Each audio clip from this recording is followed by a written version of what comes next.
इधर पर, है ना। तो इधर पे तो क्या है, ये चीज हो गई 0, दिस बिकम्स 0। लेकिन जब आप at y equals to h पर जाएंगे, y इक्वल्स टू h मतलब जब आप इस हाइट पर गए, and this height is very very small, अभी मैं बता रहा हूँ उसको, तो क्या हो जाएगा, then in this case tau w, in this case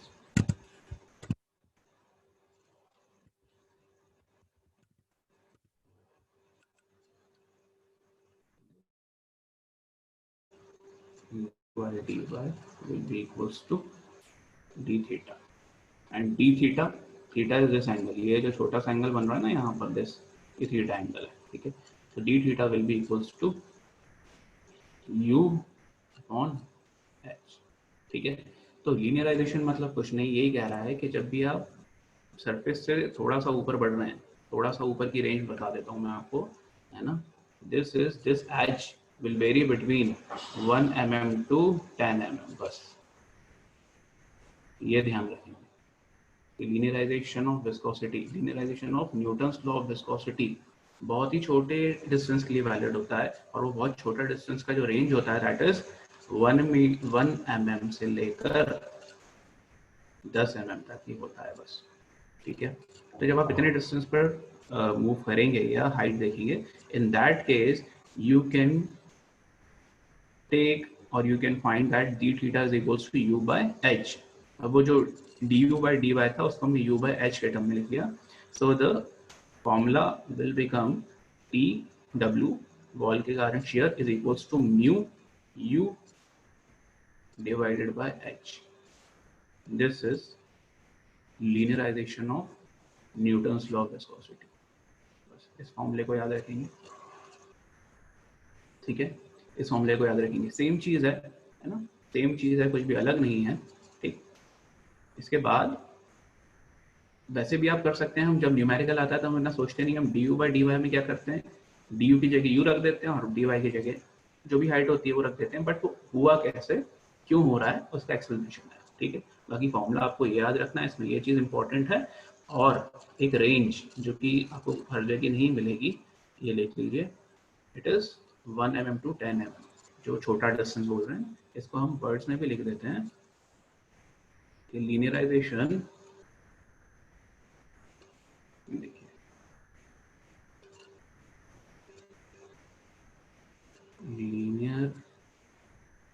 linearization of Newton's law of viscosity is valid only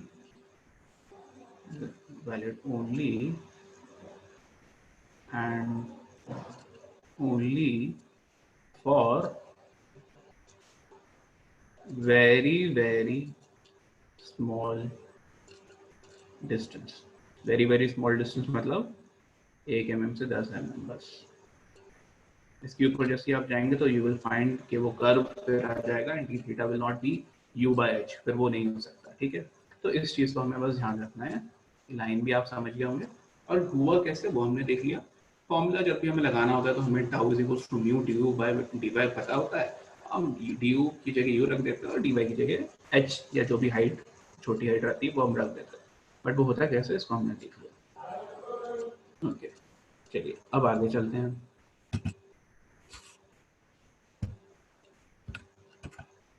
इस चीज को हमने देख लिया। अब देखिए, अब न्यूटन्स लॉ पढ़ लिया, न्यूटन्स लॉ को जो फ्लूइड फॉलो करते हैं वो न्यूटोनियन फ्लूइड्स होते हैं, वो देख लिया। अब जो नहीं करते हैं वो क्या होता है, तो जो fluids Newton law of viscosity को फॉलो नहीं करते हैं, मतलब जो लीनियर वेरिएशन या लीनियर रिलेशनशिप शो नहीं करते हैं, उनको हम कहते हैं नॉन न्यूटोनियन फ्लूइड्स। और नॉन न्यूटोनियन फ्लूइड्स की स्टडी को हम बोलते हैं क्या, रियोलॉजी, है ना।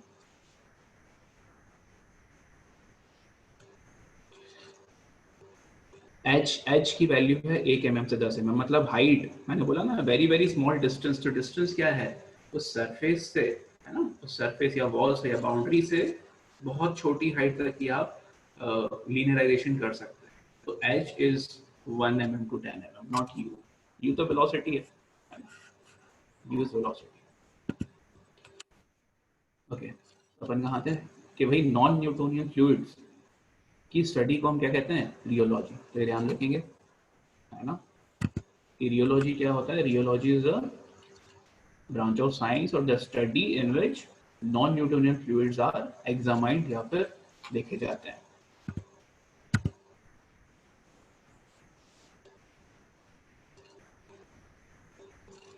बेटा डिस्टेंस और हाइट एक ही बात है, क्योंकि डिस्टेंस अपन वर्टिकल उसमें चल रहे हैं ना, हॉरिजॉन्टल तो अपन अभी कुछ कर ही नहीं रहे। हॉरिजॉन्टल का तो कहीं अभी काम ही नहीं है। हमारा डिस्टेंस बोल दो या हाइट बोल दो, दे आर बोथ सेम, क्योंकि हम वर्टिकल में ही ले रहे हैं। हम हॉरिजॉन्टल चीज तो अभी कहीं आई ही नहीं हमारे लिए। हाइट भी बोल दोगे कोई प्रॉब्लम नहीं है, it is one in the same thing अभी के लिए। ओके, तो इट इज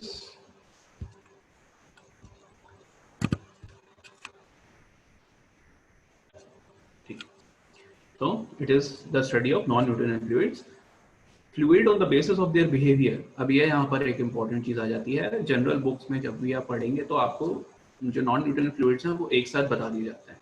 ठीक है, 4-5 तरीके के जो नॉन न्यूटोनियन फ्लूइड्स हम पढ़ते हैं क्लासिफिकेशन में, वो आपको एक साथ बता देंगे, but they are again changes और vary with the behaviour of flow and time. कुछ फ्लो के कारण चेंज हो रहे हैं, या उनका जो बिहेवियर है वो फ्लो के कारण चेंज हो रहा है, कुछ टाइम के रिस्पेक्ट में चेंज हो रहे हैं। ठीक है, तो वो अभी हम देख रहे हैं कि the fluid on the basis of their behaviour with respect to flow and time, ये दोनों चीजें हैं। इन दोनों चीजों के रिस्पेक्ट में हम उन चीजों को देखेंगे। ठीक है, अब आ जाते हैं नॉन न्यूटोनियन फ्लूइड्स। हम पढ़ चुके हैं कि भाई जो शेयर स्ट्रेस के साथ लीनियर रिलेशनशिप नहीं शो करेंगे, शेयर स्ट्रेस और शेयर स्ट्रेन में लीनियर रिलेशनशिप शो नहीं करेंगे, they are non Newtonian. Examples हम अभी जो भी आगे पढ़ेंगे फ्लूइड्स, उनसे भी रिलेटेड एग्जांपल पढ़ेंगे, बट अगर अभी भी देखना हो तो these are the example like paint, fluid, polymeric solution, ये सब नॉन न्यूटोनियन है ना। हम फिजिक्स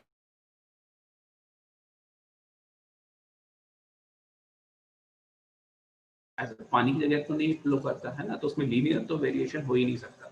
ठीक, ओके। नाउ अब क्या होता है, हमने न्यूटन्स लॉ ऑफ विस्कोसिटी पढ़ा, उसने बोला कि भाई there is a linear relationship, और लीनियर रिलेशनशिप से उसने जो एक हमें चीज दी, दैट वाज म्यू। ठीक है, तो लीनियर रिलेशनशिप से म्यू निकल के आया था, लेकिन अब तो लीनियर रिलेशनशिप नहीं है, शेयर स्ट्रेस और रेट ऑफ शेयर स्ट्रेन के बीच में लीनियर रिलेशनशिप नहीं है, तो अब म्यू को हम म्यू नहीं बोल सकते, बिकॉज न्यूटन्स लॉ से तो लीनियर था, अब लीनियर नहीं है, तो म्यू को म्यू ना बोलकर अब हम म्यू को क्या बोलते हैं, म्यू अपैरेंट बोलते हैं। क्या बोलते हैं, म्यू अपैरेंट। ये देखो, instead of dynamic viscosity, apparent viscosity, मतलब म्यू अपैरेंट की बात अब हम करेंगे। म्यू अपैरेंट कब यूज होता है, in case of non-Newtonian fluid। ठीक, mu apparent which is the slope of shear stress versus shear strain का, चीज सेम है, लेकिन म्यू नहीं, म्यू अपैरेंट, क्योंकि लीनियर रिलेशनशिप नहीं है। अब वो जो tau is equals to mu d upon d y था, उस इक्वेशन को हम थोड़ा सा मॉडिफाई कर कर लिखेंगे। अपैरेंट क्या है, अपैरेंट मतलब जो एक्चुअल नहीं है वो अपैरेंट है ना। अब म्यू को हमने एक्चुअल माना था कि ये भाई ये एक्चुअल है, तो ये जो एक्चुअल नहीं है वो अपैरेंट है।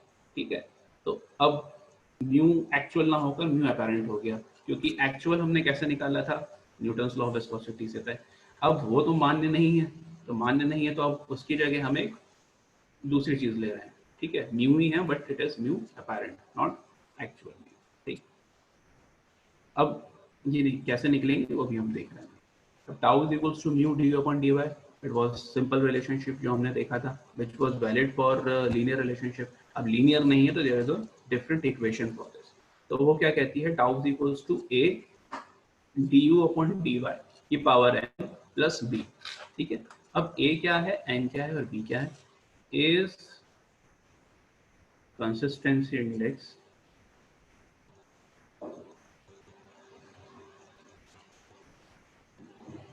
b is constant।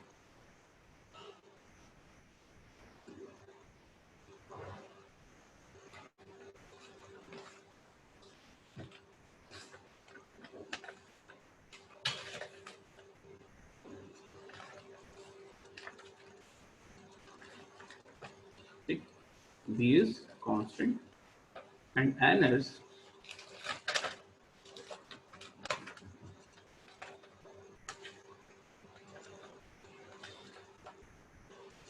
is flow behavior index.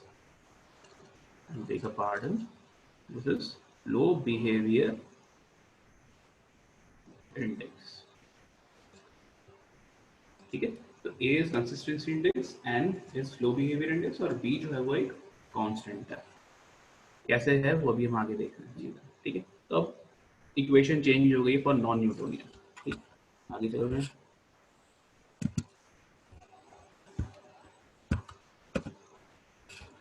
अब based on the behaviour of new apparent, ठीक है, अब ये बात करी थी कि बिहेवियर चेंज होगा या behaviour with respect to behaviour with respect to flow and time.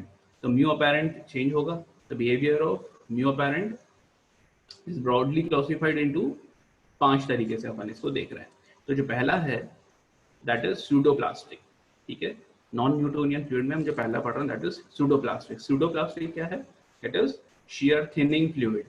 Pseudoplastic is shear thinning fluid. Shear thinning fluid मतलब जैसा कि हम समझ रहे हैं कि by the time क्या होता जाएगा, by the time नहीं, ये टाइम की प्रॉपर्टी की, जैसे जैसे रेट ऑफ shear strain बढ़ेगा, है ना, रेट ऑफ shear strain बढ़ेगा विद रिस्पेक्ट टू फ्लो वाला ये केस है। ठीक है, तो जैसे जैसे फ्लो बढ़ेगा रेट ऑफ shear strain बढ़ेगा, तो जो उसकी थिकनेस है या जो विस्कोसिटी है वो कम होती जाएगी। तो लिखा हुआ है आगे देखिए, that is pseudoplastic shear thinning fluid होता है जिसमें mu apparent decreases with increase in shear strain rate. shear strain rate मतलब जैसे जैसे वो आगे बढ़ता जाएगा, shear strain आगे बढ़ता जाएगा, तो म्यू जो है वो कम होता जाएगा। म्यू कम होता जाएगा मतलब वो आगे तक बह सकता है, बढ़ सकता है, ज्यादा आगे तक जा सकता है। ठीक है, तो वो हो गया स्यूडोप्लास्टिक। ओके, अब इसके जो एग्जांपल्स है, अब ये जो एग्जांपल्स लिखे ये आपको थोड़े याद रखने पड़ेंगे, ये पूछ लिए जाते हैं, है ना। They can be asked in 1 mark question या फिर वो जो मैच द कॉलम्स आते हैं उनमें ये चीज आ सकती है। तो pseudoplastic which is shear thinning fluid. Thinning fluid मतलब by the change in rate of shear strain, जैसे जैसे shear strain चेंज होगा तो वो म्यू जो है वो कम होता जाएगा। एग्जांपल्स आप देख रहे हैं, polymer solutions, colloidal suspensions and latex paint. ठीक है, ये सारे ये जो 3 एग्जांपल्स लिखे हैं they are the examples of pseudoplastic. ठीक, स्यूडोप्लास्टिक। दूसरा है डायलेटेंट।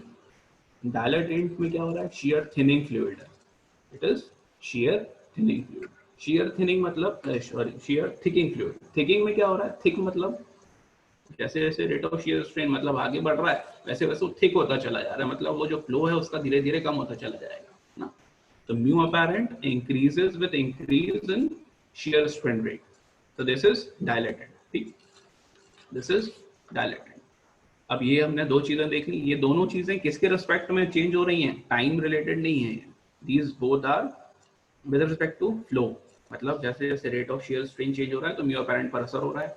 स्यूडोप्लास्टिक में it is decreasing and dilatant में इट इज इंक्रीजिंग। ठीक, अब इसको हम पुरानी जो पीछे हमने इक्वेशन लिखी थी उससे भी हम देख सकते हैं,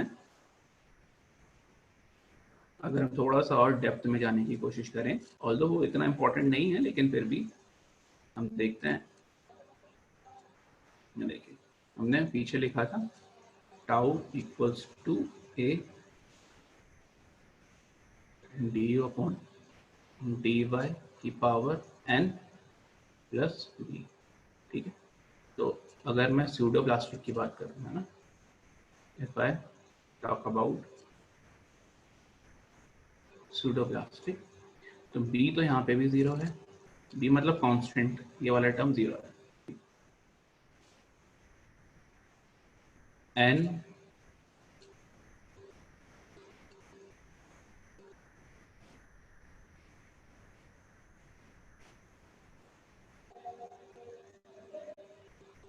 n is less than 1, so this will become a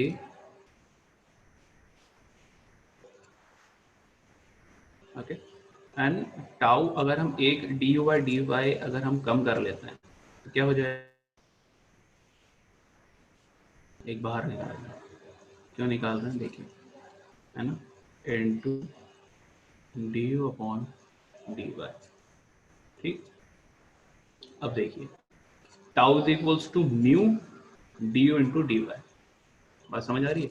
तो ये वाला टर्म क्या हो गया, this term will become mu apparent.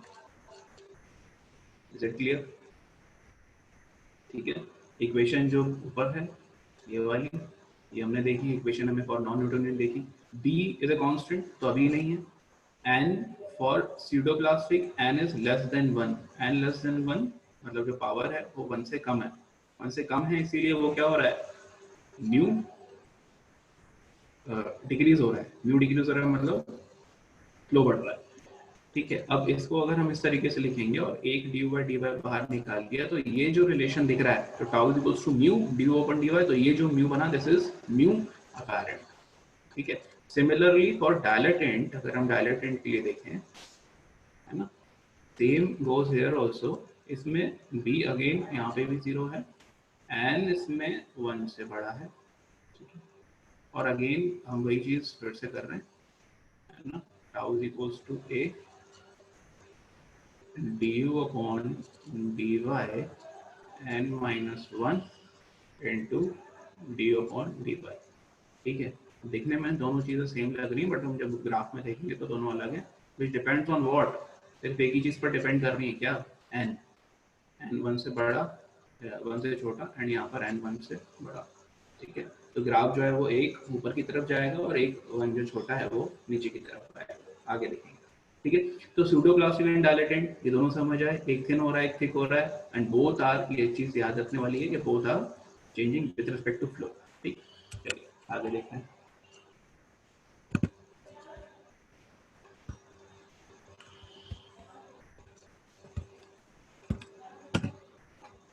इसके बाद आता है प्लास्टिक, जिसको हम आइडियल प्लास्टिक भी बोल देते हैं।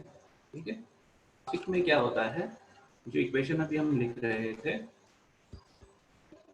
उसमें जो b है वो कांस्टेंट नहीं है ना, b has got some value here. Pseudo sorry, जो प्लास्टिक है जिसको आइडियल प्लास्टिक बोल रहे हैं, उसमें ये जो a d upon d y plus b है, इसमें b is not equals to 0, है ना, मतलब कांस्टेंट कुछ है वहां पर। कांस्टेंट है मतलब उसके अंदर पहले से कुछ उसके अंदर पहले से उसके ऊपर कोई स्ट्रेन नहीं लग रहा है, कुछ नहीं हो रहा है, लेकिन उसके अंदर पहले से ताकत है ना, उसके अंदर पहले से कुछ स्ट्रेस ऑलरेडी है, which shows it's plastic behaviour, जिसको हम आइडियल प्लास्टिक भी बोल सकते हैं। ठीक है, तो बिकॉज यहाँ पर b is not equal to 0, तो एक कांस्टेंट है, तो वो कांस्टेंट क्या है, this constant is nothing but tau y जो लिखा हुआ है। ठीक है, अब हम डेफिनेशन पर देखते हैं क्या लिखा हुआ है। Fluid that can sustain finite shear stress without any deformation, but once shear stress exceeds the finite stress, they flow like a fluid। इसका मतलब क्या है कि आपने shear stress लगाया, ठीक है, तो वो रुका हुआ है, वो बह नहीं रहा है, मतलब उसमें जो डिफॉर्मेशन है, रेट ऑफ स्ट्रेन है, उसमें कोई वैल्यू चेंज नहीं हो रहा, वो 0 ही है। कहाँ तक, उसके फाइनाइट स्ट्रेस तक, मतलब टाउ वाई तक। उसके पास एक अंदरूनी ताकत है, कौन सी, धकेलने की कोशिश करोगे तब मैं नहीं जाऊंगा, मतलब वही इलास्टिक लिमिट से आप इसको समझ सकते हैं कि इलास्टिक लिमिट तक तो ठीक है, बट जैसे ही उसको क्रॉस किया तो वो प्लास्टिक बन जाएगा, मतलब टाउ वाई तक की ताकत मेरे अंदर है, अभी मैं फ्लो नहीं करूंगा, लेकिन जैसे टाउ वाई से ज्यादा शियर स्ट्रेस लगेगी तो आई विल फ्लो, फिर शियर स्ट्रेन जो है, रेट ऑफ शियर स्ट्रेन वो आ जाएगा। ठीक है, तो यहाँ पर b जो है it is not equals to 0, और b नॉट इक्वल्स टू 0 का मतलब क्या है, वही जो कांस्टेंट इसके पास है, कौन सा कांस्टेंट, फाइनाइट स्ट्रेस। ठीक है, और इसीलिए इस फ्लूइड को बोलते हैं बिंगम प्लास्टिक भी। बिंगम, ताकत है अंदर, बिंगम मतलब सिंगम, सिंगम मतलब उसके अंदर ताकत है। ठीक है, और इसमें n की वैल्यू क्या है, n इज 1। ठीक है, so for plastic, ideal plastic या प्लास्टिक की बात करेंगे तो हमारी जो इक्वेशन होती है उसमें एक टर्म और इंट्रोड्यूस हो जाता है, वो जो कांस्टेंट वाला, दैट इज टाउ वाई, मतलब फाइनाइट स्ट्रेस ऑलरेडी उसके अंदर वो है ना, एक लिमिट तक इसके अंदर स्ट्रेस है, उसके बाद जैसे ही आप बढ़ेंगे तो इट विल स्टार्ट फ्लोइंग। ठीक है, ओके, इसके एग्जांपल्स देख लीजिए, क्ले सस्पेंशन, टूथपेस्ट, फ्लैश। देखिए बहुत थिक जो फ्लूइड्स हैं, है ना। टूथपेस्ट अपन को पता है, jam is also example of this, jam, ठीक है। आइडियल प्लास्टिक या फिर बिंगम, बिंगम प्लास्टिक, ये आता है कई बार कि बिंगम फ्लूइड कौन सा है। बिंगम फ्लूइड या बिंगम प्लास्टिक वो है जिसके अंदर ऑलरेडी एक स्ट्रेस है, दैट इज टाउ वाई, ठीक, ये ध्यान रखिए। तो ये तीसरा चीज हुआ नॉन न्यूटोनियन के अंदर, इसमें कोई डाउट तो नहीं है। बाकी चीजें वैसी लिखी हैं, देखिए mu apparent, d upon d y and की वैल्यू यहाँ पर 1, ठीक है, मतलब ये सीधा जाएगा, ग्राफ इसका सीधा जाएगा। कैसा सीधा जाएगा, अपन ये सारे ग्राफ्स अपन अभी आगे डिस्कस करते हैं। इसके बाद आगे चल रहे हैं, आगे देख रहे हैं, तो अगले आ रहे हैं 2000 एक्सोट्रोपिक एंड रियोपेटिक। तो एक्सोट्रोपिक क्या है, अब देखिए, जैसे हमने पहले पढ़ा था सूडोप्लास्टिक और डायलेक्टिन, वैसे ही है एक्सोट्रोपिक और रियोपेटिक। रियोपेटिक और एक्सोट्रोपिक अब टाइम डिपेंडेंट है, नॉट फ्लो डिपेंडेंट। तो लिखा हुआ है एक्सोट्रोपिक में mu apparent decreases with time under a constant applied shear stress, ठीक है। Mu apparent decreases with time, मतलब म्यू अपैरेंट डिक्रीज होगा टाइम के साथ, अब शियर स्ट्रेन की बात नहीं हो रही है। तो ये हो गई टाइम डिपेंडेंट एक्सोट्रोपिक। एंड रियोपेटिक में क्या हो रहा है, म्यू अपैरेंट इंक्रीजेस, बढ़ेगा विथ टाइम के साथ, जैसे जैसे टाइम बढ़ते जाएगा इसके अंदर जो म्यू है, मतलब जो विस्कोसिटी है, वो बढ़ती जाएगी। तो these are again non Newtonian fluids जिनका बिहेवियर किसके कारण चेंज हो रहा है, with respect to time change हो रहा है, ये हमें ध्यान रखना है, ठीक है, इसको नोट कर लेंगे। एग्जाम्पल्स हैं इंक, क्रूड ऑयल, जिसमें म्यू कम हो रहा है, विस्कोसिटी कम हो रही है, बहेंगे ज़्यादा। और रियोफेटिक के एग्जाम्पल हैं सॉलिड सस्पेंशन, पानी के अंदर जिप्सम जब हम मिलाते हैं, और इसी तरीके के एग्जाम्पल्स होते हैं रियोफेटिक के, मतलब जिसमें टाइम के साथ, है ना, टाइम के साथ क्या होता है, म्यू बढ़ जाता है। पानी के अंदर जिप्सम मिलाते हैं, it gets harder hard with respect to time. तो रखा है तो भी उसमें क्या हो रहा है, तो डिस्कस होता जा रहा है और थोड़ा सॉलिड की तरफ उसका नेचर होता जा रहा है, ओके।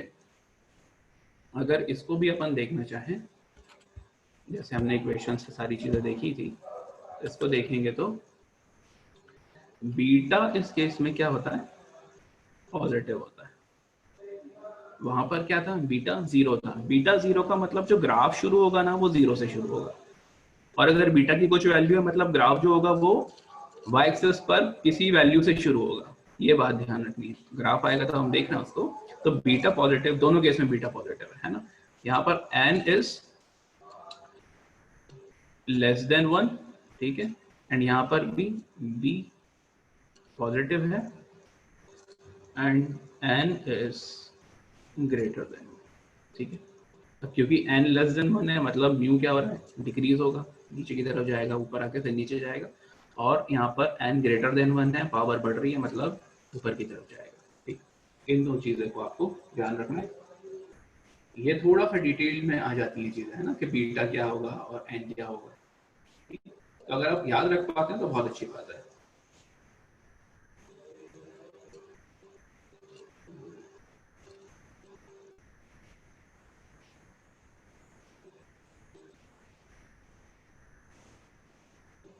बेटा एक्सोट्रोपिक में तो विस्कोसिटी डिक्रीज होगी,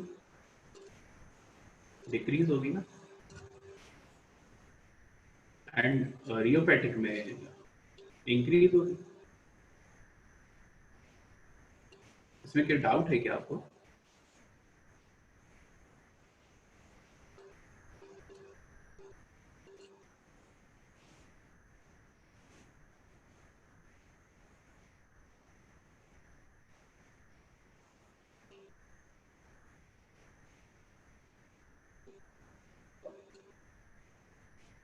देखिए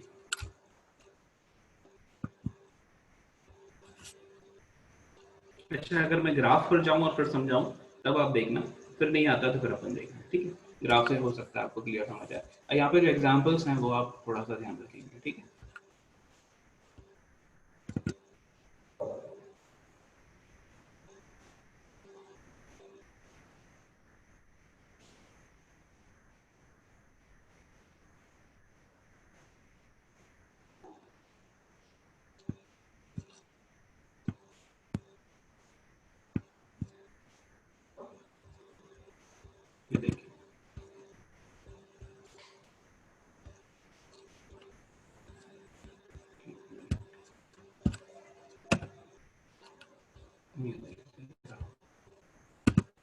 देखिए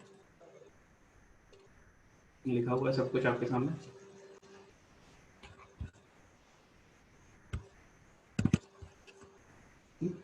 देखो ये तो न्यूटोनियन हो गया था, ये तो पढ़ चुके हैं। नॉन न्यूटोनियन पर जब हम आए तो ये देखो, जब हम स्यूडो प्लास्टिक की बात कर रहे हैं, ठीक है, स्यूडो प्लास्टिक की बात जब हम कर रहे हैं तो एन क्या था, 1 से कम, लेस देन 1 वाली बात थी। तो क्या हो रहा है भाई, बढ़ रहा है। और फिर क्योंकि एन की वैल्यू कम है तो जो ग्राफ है या जो कर्व है वो नीचे जाने की कोशिश करेगा, नीचे जाएगा। अगेन डायलेटेंट की बात करें, नॉन न्यूटोनियन है ना। बी की वैल्यू यहाँ पर भी जीरो थी, बी की वैल्यू जीरो थी, मतलब हम फिर से जीरो से स्टार्ट कर रहे हैं, ठीक है। तो एन वन है, मतलब n is greater than one है, मतलब जो ग्राफ है वो ऊपर की तरफ जा रहा है, ये देखिए, ठीक। अब देखो, अब जो हमने तीसरा पढ़ा वो क्या था, आइडियल प्लास्टिक, प्लास्टिक या फिर बिंगम प्लास्टिक, ये रही वो line.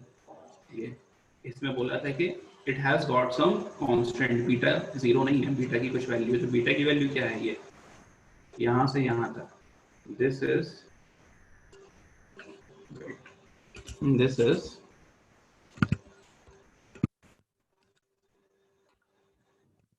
This constant is nothing but what, ये जो टाउ एक्सिस पर हमें वाई एक्सिस पर टाउ लिखा है, ये टाउ वाई है, ये टाउ नॉट से भी रिप्रेजेंट कर सकते हैं, है ना।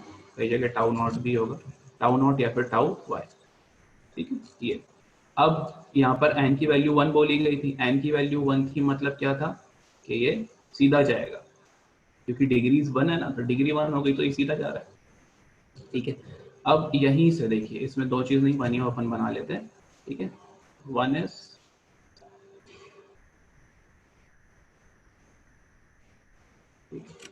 ये इसका कलर चेंज कर देते हैं, थोड़ा सा इजी रहेगा।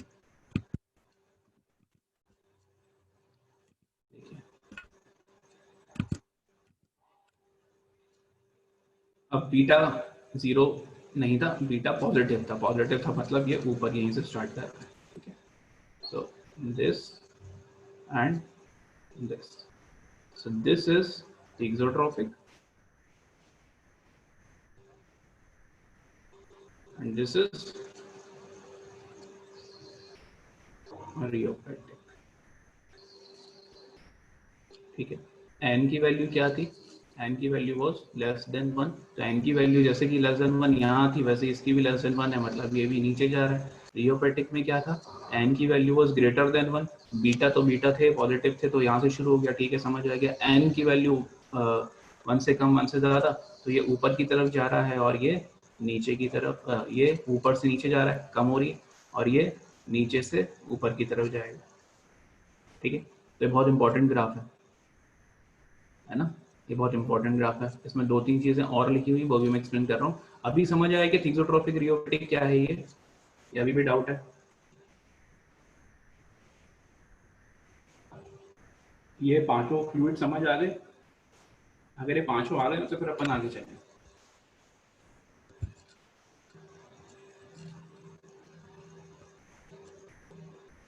ठीक है, चलिए। अब देखिए, जो इम्पोर्टेंट थे वो हमने पढ़ लिए, लेकिन इन्हीं से हमें कुछ और भी पता चले, जो कि अगर हम नहीं भी पढ़ेंगे तो भी पता है, क्योंकि हम स्ट्रेंथ ऑफ मटेरियल हम पढ़ चुके हैं। लेकिन फ्लूइड के रिस्पेक्ट में बात कर लें तो देखिए, यहाँ पर लिखा है ideal fluid. Ideal fluid, fluid मतलब के जो बहे, मतलब जो बिना स्ट्रेस लगाए बहे,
sorry for the disturbance.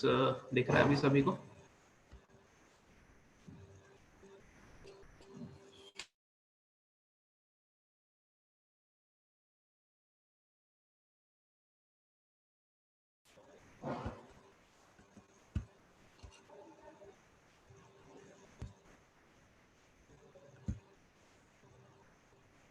Okay, thank you. Network issue है थोड़ा सा। चलिए, ठीक है। तो ये हमने कुछ फ्लूइड्स पढ़ लिए, इसको हम जल्दी से थोड़ा वाइंड अप करते हैं। ठीक है, फ्लूइड्स क्या होते हैं, कितने तरीके के होते हैं। विद रिस्पेक्ट टू विस्कोसिटी हमने देख लिया। विस्कोसिटी पर हमने इतना जोर इसलिए दिया क्योंकि बेटा बहुत इंपॉर्टेंट है, इससे क्वेश्चंस किसी भी तरीके से पूछे जा सकते हैं, इसीलिए हमें इनको डिटेल में पढ़ना जरूरी था। अब न्यूटोनियन फ्लूइड क्या होते हैं, नॉन न्यूटोनियन क्या होते हैं, नॉन न्यूटोनियन में अलग अलग क्लासिफिकेशंस क्या होते हैं, with depend upon flow, with depend upon time. ये हम देख चुके हैं, फ्लो से कौन कौन से इफेक्ट हो रहे हैं, टाइम से कौन कौन से इफेक्ट हो रहे हैं। इनके एग्जांपल्स इंपॉर्टेंट है, उनको ध्यान रखिएगा। मैच द कॉलम में या फिर कभी कभी एक छोटा सा क्वेश्चन या ऑब्जेक्टिव बन जाता है कई बार, तो अपन उसको बोलेंगे नहीं। इस ग्राफ में हमने सारी चीजें कवर अप की थी। इसके बाद हमने ये देखा था कि आइडियल फ्लूइड क्या होता है और आइडियल सॉलिड क्या होता है। फ्लूइड मतलब बिना शियर स्ट्रेस के बहता जा रहा है, एंड आइडियल सॉलिड मतलब जो कि जिसमें शियर स्ट्रेन नहीं है, आप कितनी भी स्ट्रेस लगाते जा रहे हैं बट वो मूव नहीं हो रहा है, वो फ्लो नहीं हो रहा है, मतलब वो आइडियल सॉलिड है। ठीक है, इस चीज को हमने यहाँ पर देखा। okay.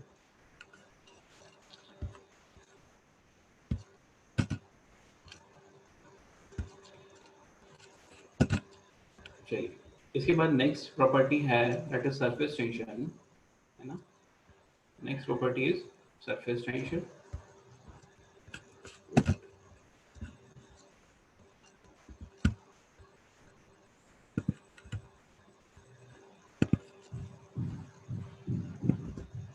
अब surface tension is the next property जो हमें पढ़नी है। विस्कोसिटी के ऊपर कुछ क्वेश्चंस भी हैं। अभी हम ये प्रॉपर्टी सारी पढ़ लें, आप प्रॉपर्टीज को अच्छे से रिवाइज कर लेना सभी को, and then will go for numericals और क्वेश्चंस। अब देखिए सरफेस टेंशन क्या है। नाम बता रहा है कि सरफेस पर टेंशन। सरफेस पर टेंशन है कैसे, है ना। सरफेस पर टेंशन है कैसे, हम कंसीडर करना है कोई भी एक फ्लूइड मीडियम।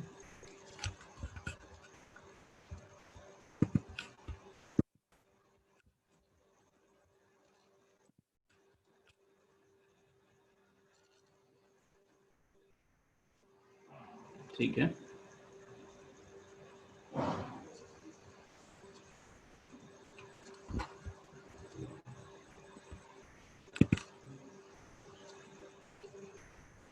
ये कोई फ्लूइड भरा हुआ है।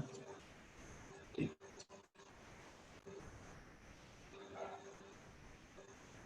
इसमें एक मॉलिक्यूल सल्फर है और एक अंदर कंसीडर कर रहा है। ठीक है,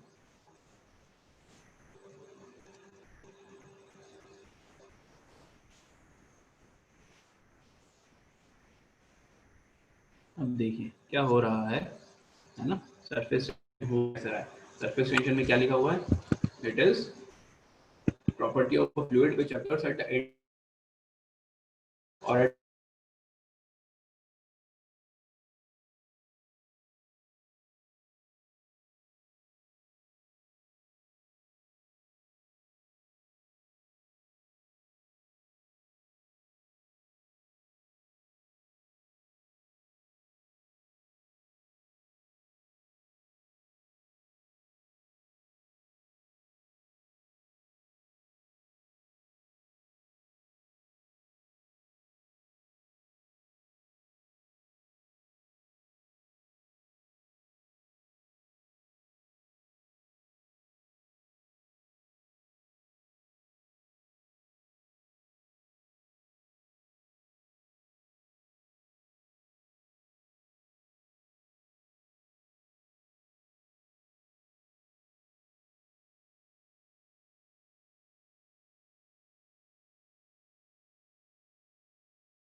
ठीक है,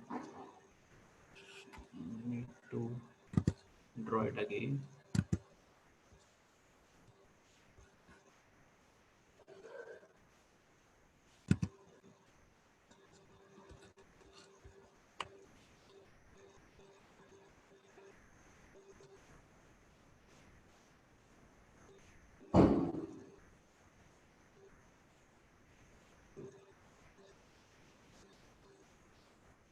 ठीक है, ठीक है, लिखा हुआ a is under the action of molecular attraction between the like molecules. Like molecule मतलब वो पानी के अंदर है, और लाइक है मतलब कोहेसिव फोर्स लग रहा है। ठीक है, and the B molecule close to the interface is subject to molecular attraction between both like and unlike molecules. Like and unlike का मतलब क्या है? देखिए, ये बी है एंड दिस इज ए। तो ए जो है ना, उसके ऊपर जो भी फोर्सेस लग रहे हैं, these all are cohesive force, क्योंकि वो अंदर है, पानी से घिरा हुआ चारों तरफ से, इसलिए जो भी फोर्सेस लग रहे हैं वो सब कोहेसिव फोर्स हैं और सब बराबर है। ठीक है, इसीलिए वो इक्विलिब्रियम में है। लेकिन अगर आप बी को कंसिडर करेंगे, ऊपर वाले को, तो इस पर जो फोर्सेस लग रहे हैं, से if it is F1, if it is F2, F3 and F4।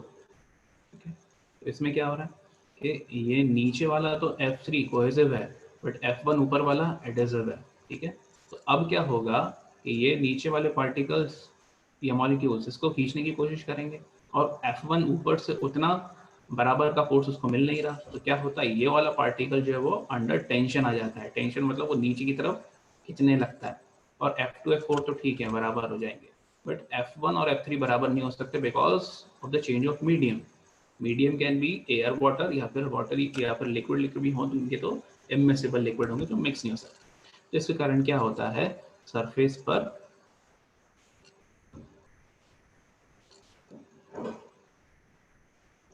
इस तरीके से लेयर बन जाती है ना। ये सारे फोर्स नीचे की तरफ लग रहे हैं, ये नेट फोर्सेस है, एफ नेट। एफ नेट मतलब नेट कोहेसिव फोर्स जो कि उसको नीचे की तरफ खींच रहा है। क्यों खींच रहा है? खींच तो सब रहा है, लेकिन इधर से भी खींच रहे हैं, उधर से भी खींच रहे हैं, ऊपर से भी खींच रहे हैं, नीचे से भी खींच रहे हैं, तो बराबर हो रहे हैं बीच में, अगर कोहेसिव के अंदर की बात करें। लेकिन ऊपर ऐसा नहीं हो पा रहा है, तो ऊपर का फोर्स कम है, नीचे का ज्यादा है, इसलिए जो सरफेस है वो अंडर टेंशन हो जाता है, and this will behave like a curve surface. तो वहां पर एक कर्व तरीके का सरफेस बना लेता है, and this is known as surface tension, nothing but a like this simple phenomena. ठीक, as a result, the cohesive force cancel for liquid molecule A, but at interface B, cohesive force exceeds the adhesive force, है ना।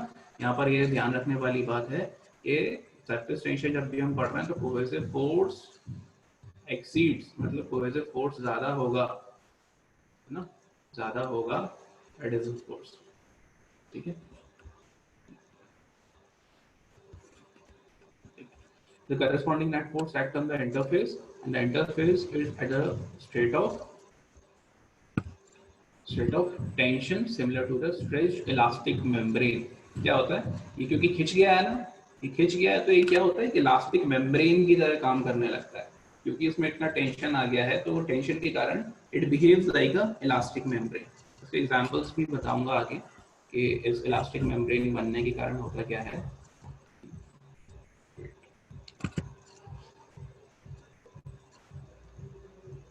Force कम ज्यादा कैसे नहीं समझ आया बेटा, देखो देख फिर से देखिए, क्योंकि ये इम्पोर्टेंट है ना, यही चीज है बस इसमें इम्पोर्टेंट, सरफेस टेंशन पे इसी पे काम कर रहा है, कुछ नहीं है। देखो, ये किसी सरफेस पर एक मॉलिक्यूल कंसीडर किया हमने बी, ठीक है, टॉप लेयर पे, ठीक, एक कंसीडर किया ए अंदर। तो ए पर जो भी फोर्सेस लग रहे होंगे वो किसके साथ हैं, ये सब दोस्त हैं आपस में, भाई भाई, तो सब बराबर बराबर बराबर लग रहा है, तो ये तो ठीक है, इसके ऊपर बराबर जब फोर्स लग रहे हैं, तो एफ नेट यहाँ पर क्या हो रहा है, F net is equals to zero, is equals to zero. Net force क्या हो गया, जीरो हो गया, वहां कोई टेंशन कुछ नहीं। But when you come at surface B पर जब आप आएंगे,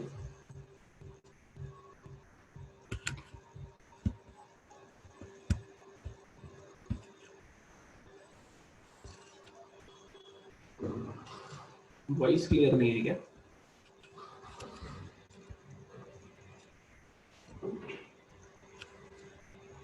बी पर जब आप आएंगे, है ना, बी पर जब आएंगे तो अब क्या हो रहा है, फोर्सेस यहाँ लग रहे हैं, ठीक है, फोर्सेस यहाँ लग रहे हैं, बट ऊपर जो फोर्स लग रहा है, ठीक है, इट इज ऑफ एयर, ठीक है, और एनी अदर मीडियम, ठीक है। तो ये जो कोहेसिव फोर्स हैं और ये एडेसिव फोर्स हैं, तो यही बात हम कर रहे हैं कि कोहेसिव फोर्स जो है वो एडेसिव से ज्यादा होता है। तो एडेसिव ज्यादा कोहेसिव ज्यादा होता है, मतलब ये नीचे की तरफ खींचने की कोशिश करते हैं, नीचे की तरफ खींचने की कोशिश करते हैं, तो इस तरीके की ये मेम्ब्रेन बन जाती है, देखो। And here F net is not equals to 0, तो नीचे की तरफ आएगा ये। तो इसी को हम कहते हैं, इसी सरफेस को, ये टेंशन में आ गया है, this is known as the phenomena is known as surface tension, ठीक। अब ये क्योंकि टेंशन में आ जाता है, तो ये कैसा बिहेव करता है, it acts as a elastic membrane. अब क्लियर है? अब क्लियर है?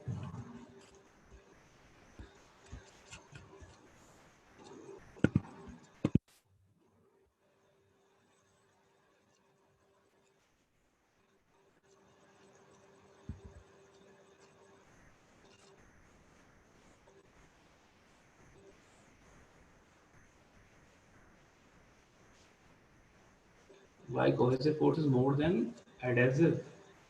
बेटा ये देखो, एडेसिव भी ज्यादा हो सकता है, अभी हम आगे चलेंगे, है ना, अभी हम आगे चलेंगे। लेकिन जब सरफेस टेंशन का केस बन रहा है ना, जब सरफेस टेंशन का केस बन रहा है, इन दैट केस कोहेसिव फोर्स ज्यादा है। ऊपर एयर पानी को खींच सकती है क्या?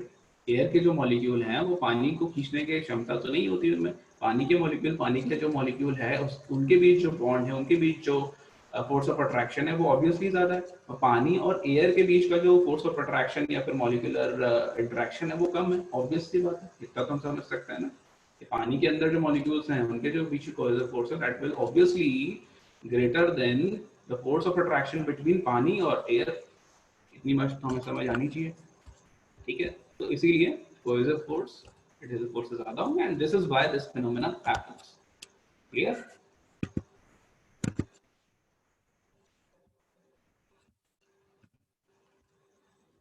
चलिए आगे देख लेते हैं कि यूनिट क्या है। यूनिट है न्यूटन पर मीटर। अब न्यूटन पर मीटर क्या है, इसको छोटा सा, जैसे इसका कोई जनरल फॉर्मूला वॉर्मूला कुछ नहीं है, सिर्फ हम इसको लिख सकते हैं, इट इज फोर्स पर यूनिट लेंथ, ठीक है। सरफेस टेंशन क्या है, नथिंग बट फोर्स पर unit length.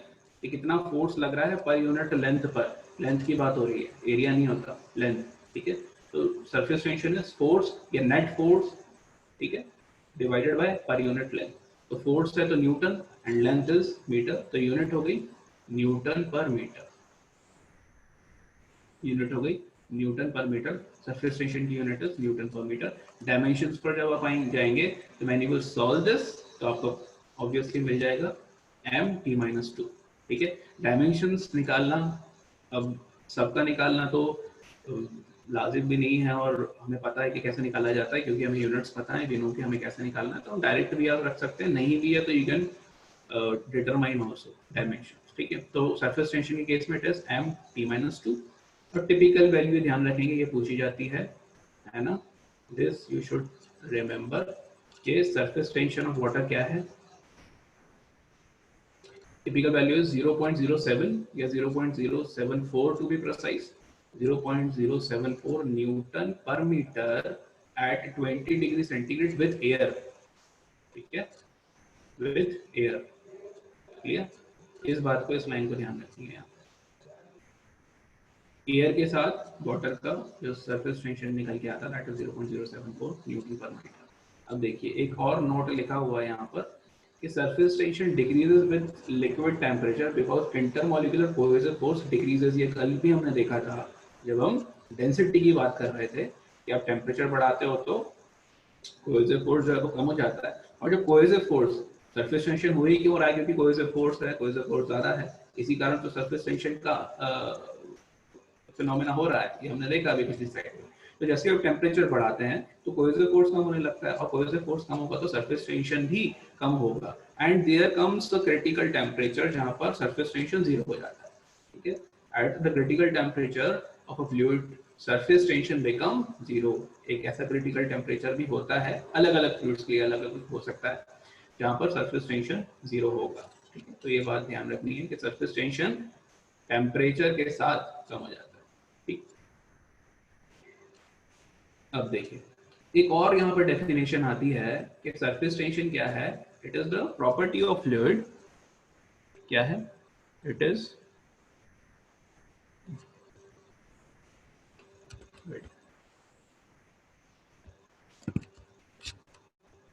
It is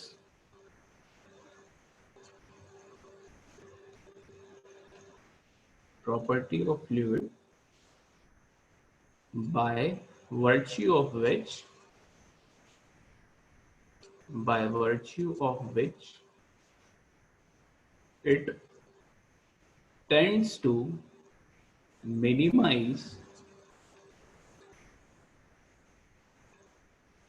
its surface area।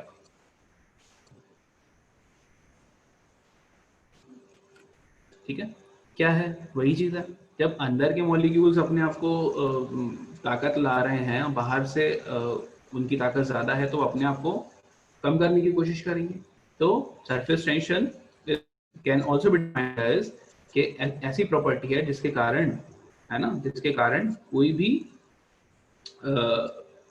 जो फ्लूइड है या फ्लूइड सरफेस है वो अपने आप को छोटा करने की कोशिश करता है, मिनिमाइज करने की कोशिश करता है। क्यों करता है? क्योंकि अंदर की तरफ वो फोर्सेस खींच रहे हैं बाहर की कंपैरिजन में, तो वो अपने आप को क्या करेगा? छोटा करने की कोशिश करे। ठीक है, और इसी में आप देखेंगे कि लिखा हुआ है sphere has a minimum surface area for a given volume. ये बात ध्यान रखेंगे, ये एक इंपॉर्टेंट चीज लिखी हुई है। Sphere has minimum surface area for given volume. For given volume मतलब अगर मैं बोलूं कि 1 मीटर क्यूब का कोई वॉल्यूम है तो उसमें फॉर एग्जांपल मैंने बहुत सारे शेप्स दे दिए, स्फीयर है, क्यूबॉइड है, क्यूब है, या फिर सिलेंडर है, जो भी है, उन सब में सबसे मिनिमम सरफेस एरिया किसका होगा? स्फीयर का होगा। ठीक है, ये डायरेक्ट क्वेश्चन आया हुआ भी है, आ भी सकता है। ठीक है, तो sphere has minimum surface area for a given volume. ठीक है, वाई? बिकॉज सरफेस टेंशन अपने एक ऐसी प्रॉपर्टी जो कि सरफेस एरिया को मिनिमम या मिनिमाइज करने की कोशिश करता है।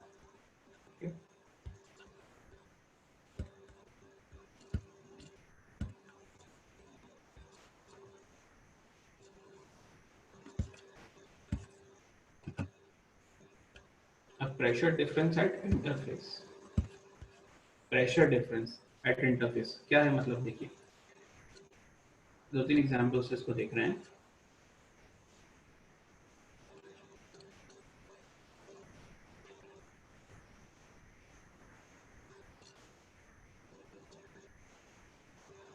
इंटर मतलब अंदर का pressure, outer, inner, outer, inner, outer. ठीक है, इस केस में जब सीधी लाइन है, ठीक है, सीधी लाइन है मतलब inner pressure is equals to outer pressure. ठीक है, P I is equals to P naught. दूसरे केस में क्या है? P I is greater than P naught, अंदर का प्रेशर ज्यादा है। ठीक है, तो अंदर की तरफ ले रहा है। इसमें P not is greater than P I. ठीक है, तो this is pressure difference at the interface. दो सरफेसेस के इंटरफेस के बीच में जब प्रेशर डिफरेंस होगा तो इस तरीके से चीजें होंगी। और यही ये वाला जो केस है, this is the reason for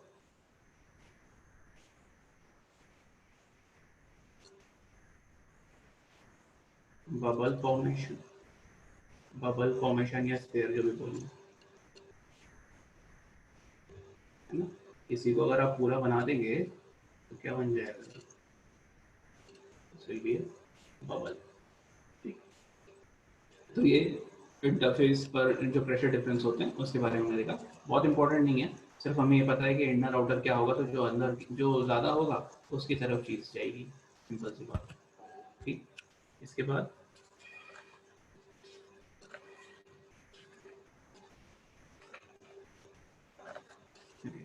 बाद हम देख रहे हैं कि सरफेस टेंशन के कारण वाटर ड्रॉपलेट कैसे फॉर्म होती है, वाटर ड्रॉपलेट के अंदर कितना सरफेस टेंशन आता है, हॉलो बबल के अंदर कितना सरफेस टेंशन आता है, वाटर जेट, ये तीनों एग्जांपल इंपॉर्टेंट हैं, पूछे भी जाते हैं। If we consider a water droplet, ठीक है, और इसको हम बीच में से काट दें, वाटर ड्रॉपलेट है, ड्रॉपलेट का मतलब क्या है कि वो सॉलिड है, हॉलो नहीं है, ठीक है, तो थोड़ा सा बड़ा बनाना पड़ेगा।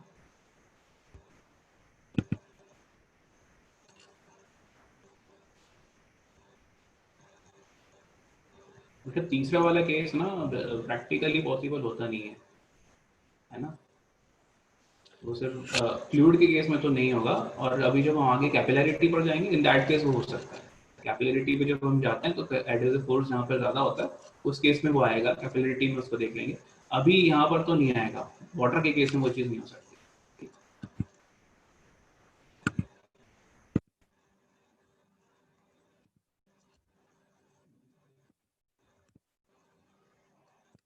We are considering a water droplet.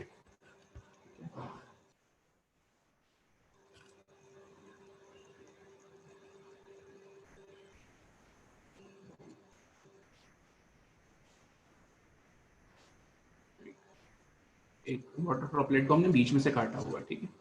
अब सरफेस पर जो टेंशन लग रहा है वो सरफेस टेंशन, यहाँ भी लगेगा सिग्मा सिग्मा सिग्मा, और लग रहा है अंदर की तरफ प्रेशर भी, जो अभी देखा हमने,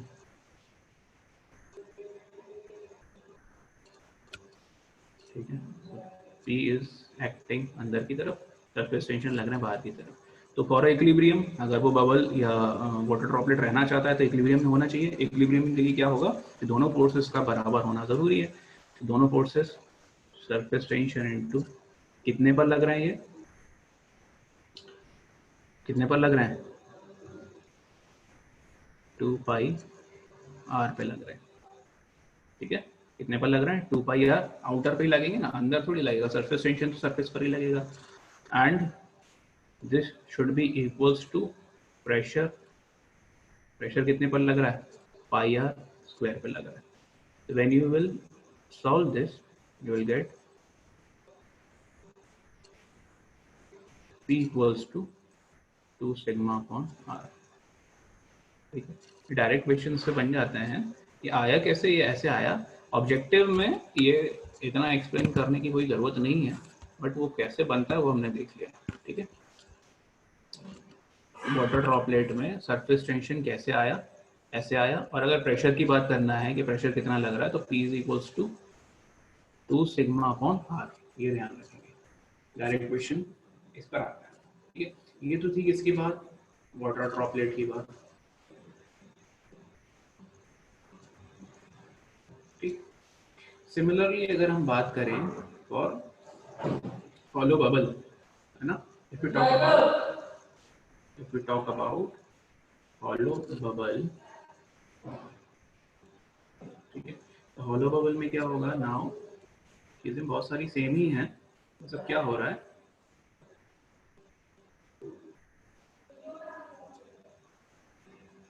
देयर विल बी अ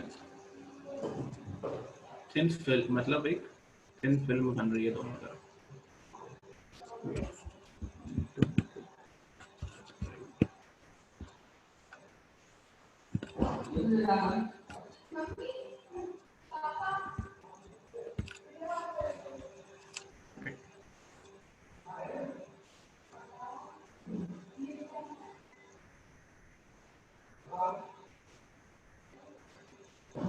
ठीक है।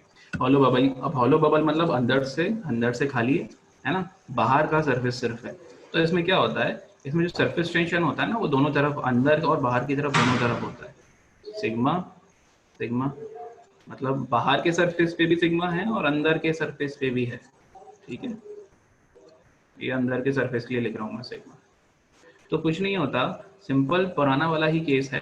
अब क्योंकि सिग्मा अंदर बाहर दोनों की तरफ लग रहा है, तो this will be 2 sigma into 2 pi R is equals to pressure तो उतने पे ही लग रहा है पाई आर स्क्वायर पर।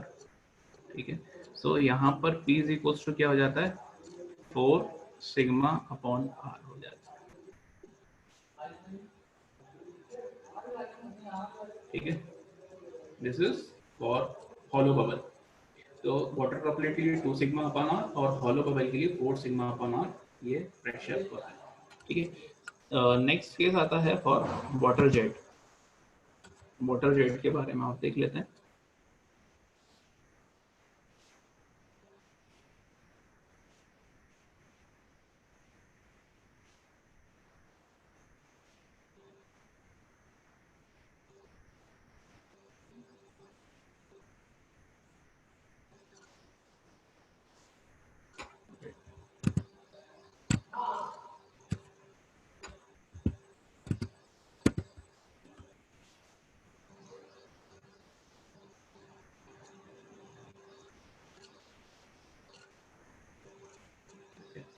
This is D diameter है इसका, D, this is D,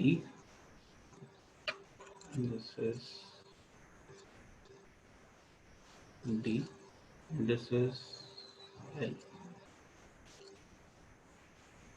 ठीक है, अब सरफेस टेंशन यहाँ पे लग रहे हैं ये इस पर, यहाँ पे।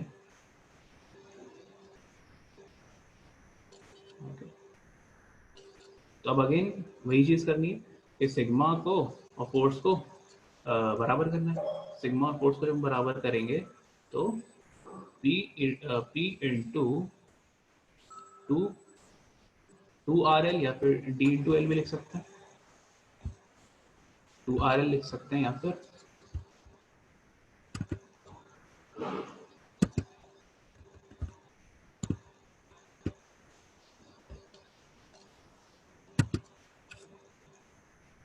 प्रेशर जो लग रहा है वो कितने पर लग रहा है L इंटू डी पर, है ना। प्रेशर फोर्स जो लग रहा है वो इस पूरे पर लग रहा है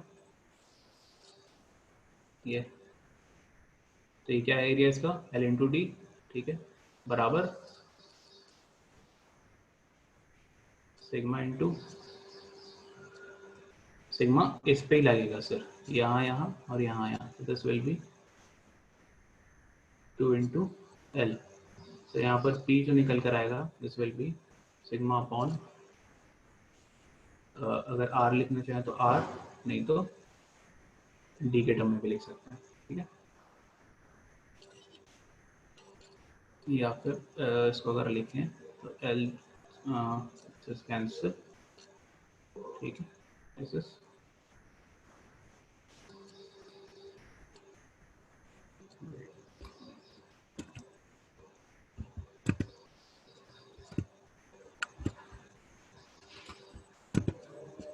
P बराबर क्या हो गया 2 sigma upon T। So this is the case for water jet pressure. ठीक है, इसको ध्यान रखेंगे। तो 3 केसेस हमने देखा, लास्ट पिछले 2 भी हमने देखे हैं। क्या, वाटर ड्रॉपलेट, सरफेस टेंशन के कारण जो चीज़ हो रही है। दूसरा हॉलो बबल, और तीसरा वाटर जेट। ठीक है, इन चीज़ों में हमने P की वैल्यू देखी सभी में। तो ये तीन केस याद रखने, इन पर डायरेक्ट क्वेश्चंस बन जाता है। चलिए आगे चलते हैं।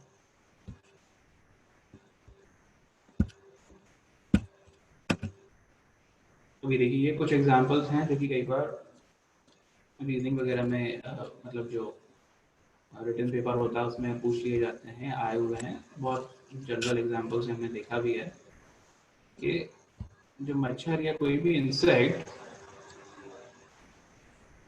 बेटा वाटर जेट का साइज रेक्टेंगुलर नहीं, जो शेप होता है ना, इट इज अ जेट। मतलब पाइप से कोई पानी निकल रहा है तो कैसा निकलता है, सर्कुलर है ना, रेक्टेंगल नहीं, सर्कुलर है।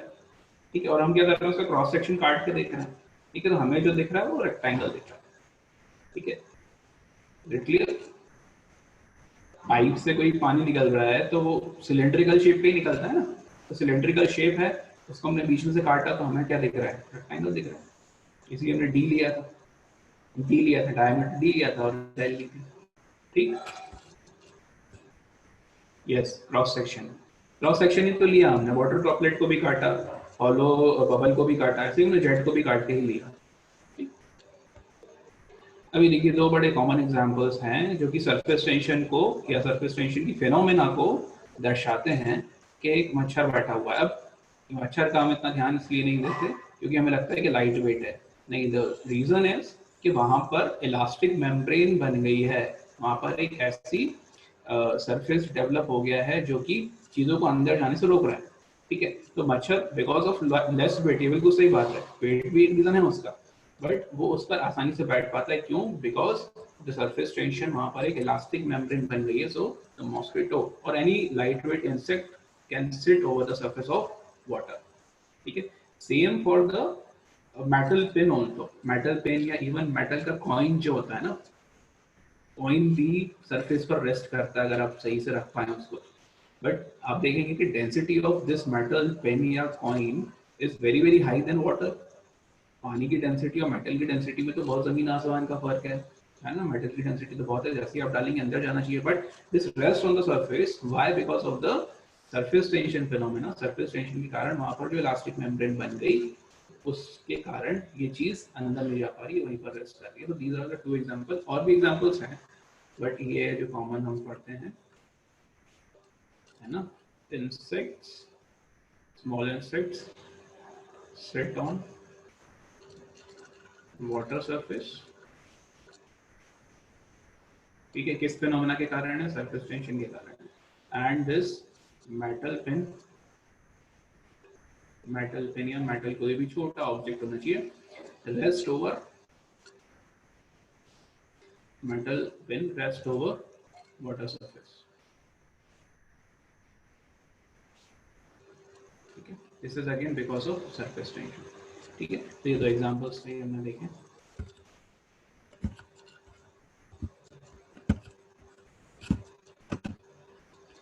चलिए, इसके बाद एक बड़ी इंपॉर्टेंट चीज है, इसको भी आप ध्यान से देखेंगे, contact angle, waiting and non waiting. ठीक है, जब भी कोई फ्लूइड किसी सरफेस पर आता है तो या तो वो उसको वेट करेगा या नहीं करेगा। हम नॉर्मल केस में क्या सोचते हैं कि वेट करेगा ही करेगा, तो करेगा तो कैसे करेगा और नहीं करेगा तो कैसे करेगा, द रीजन इज दिस। ठीक है, अब देखिए फर्स्ट केस में अगर आप देखें, if you see the first case, this is first case, तो क्या हो रहा है यहाँ पर, जैसे ही अपने फ्लूइड को, अच्छा ये सेरामिक सबस्ट्रेट, मतलब for example this is glass. ठीक है, ये एक्सपेरिमेंटल्स पर हम देखते हैं, तो ये फॉर एग्जांपल ये ग्लास है, इसके ऊपर हमने कोई भी लिक्विड ड्रॉप डाली।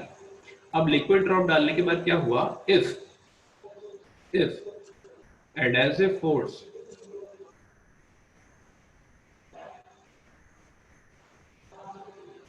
is greater than cohesive, तो क्या होगा, नीचे की तरफ खींचने की कोशिश करेगा तो ये नीचे आ जाएगा।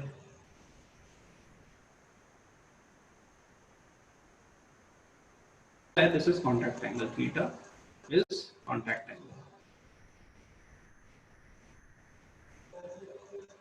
थीटा इन दिस केस, कौन सा केस है ये, वेटिंग का है, this case is for waiting. तो वेटिंग के केस में जो थीटा होता है is it is less then 90 degree.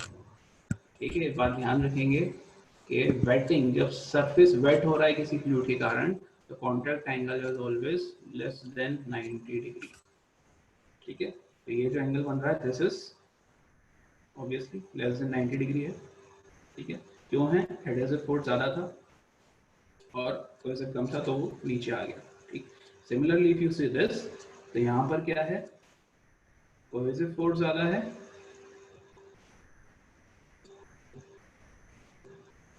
Adhesive के, तो क्या हो रहा है,